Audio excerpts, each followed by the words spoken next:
Right, so let's just look at one more example.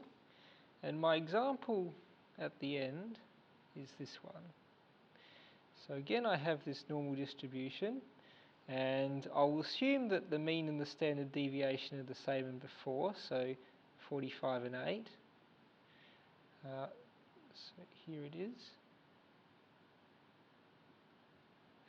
And what we've got here is somewhere out here we've got 51, and somewhere down here we've got a k. And we're told that wherever that k is, the area underneath the graph between k and 51 is going to be equal to just 0.6. Now again, as we had before, this is kind of a bit inconvenient, because to figure out what this k is, we're really going to have to use the inverse normal function. But that always assumes that whatever area we give it, one end of that is either out at minus infinity or plus infinity. And here, once again, neither of the ends of this area are at minus infinity or plus infinity. What would be really, really helpful to know, though, is what this bit area was here. If we knew what the area underneath this graph from minus infinity up to k was, then we'd be in business. Then we'd be able to use that inverse normal function. So let's, as before, let me just write down what I would really, really like. My wish list is for this. I wish that in this normal function, I knew what the area was from k, or from minus infinity up to k. So I really wish I knew what that area there was, but I don't. So the question is, can I figure out what it is? Can we figure out what this area from minus infinity up to k is? So as we did before, let's think about what this area here is made up of, or how we could possibly calculate it. Now, if we knew what this big area here was, from minus infinity up to 51, if we knew what that big area there was, then what we could probably do is subtract this area here from it, and then the piece that would be left over would just be this area in here. So let's just write that down.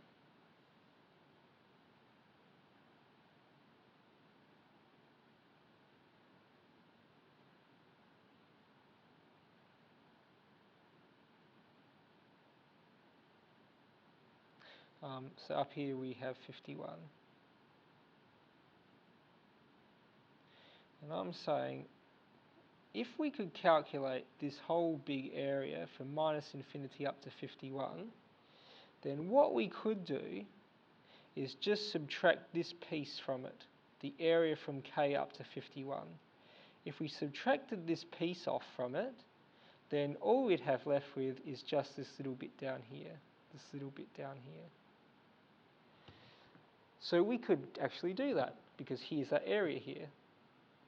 So to get this piece of area here under the graph from minus infinity up to k, what we could do is we could start off with the area underneath this graph from minus infinity up to 51, and then subtract from that just the area under the graph from k up to 51.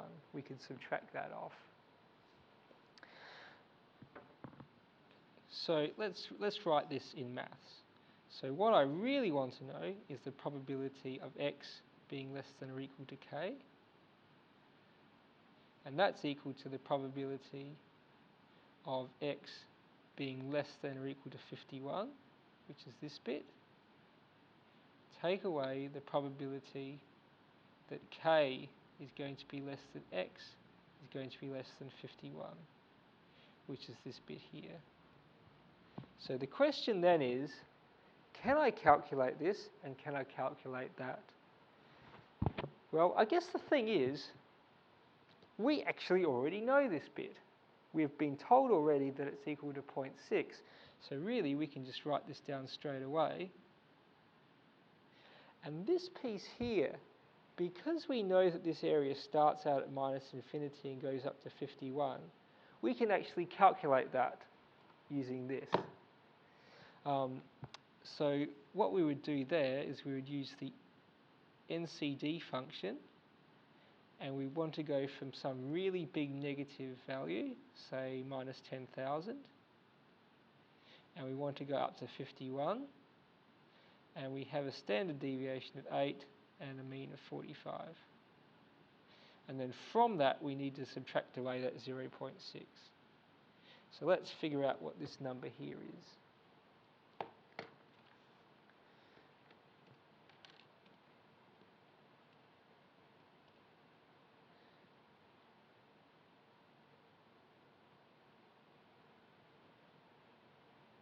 So we're going to put in 51 here, 8 and 45, and so we figure out that this is 0.773, and then we have to take away that 0.6, so we're going to end up with 0.173.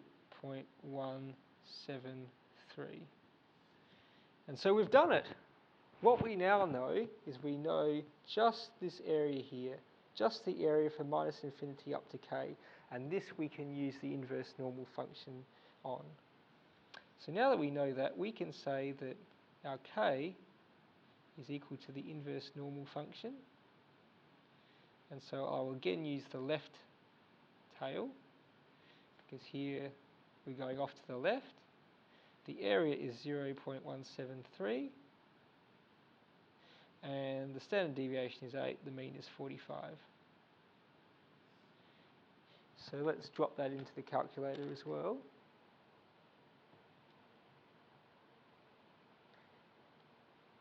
Let's go into dis, norm and inverse normal. Area is 0.173, standard deviation of 8 and mean of 45, and so we get that this is going to be 37.5.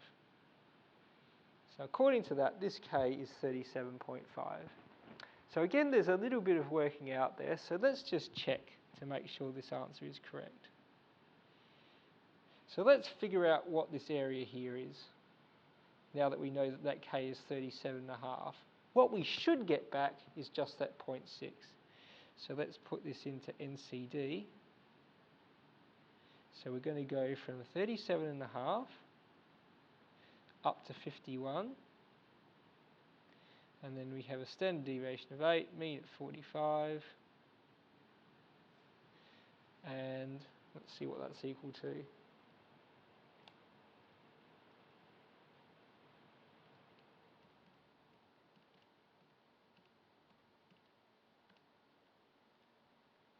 And so we get 0.599, which is extremely close to 0.6.